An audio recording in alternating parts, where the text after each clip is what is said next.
Hey guys, in this video I will show you how you can fix Valorant stuck updating check-in file size.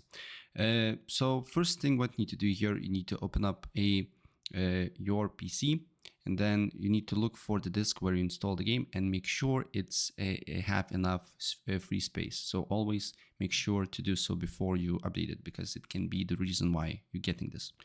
Next thing what you need to do here, you need to open up Task Manager. Then here you need to look for Riot Client and end all the tasks related to Riot Client or Valorant. Okay. Then you just need to look for Riot Client, right click on it and run as admin. After run as admin, log into your account and try to update it and look if it's working or not. Then open up Riot Client, press on your profile icon here, and then you need to go to settings, go to Valorant.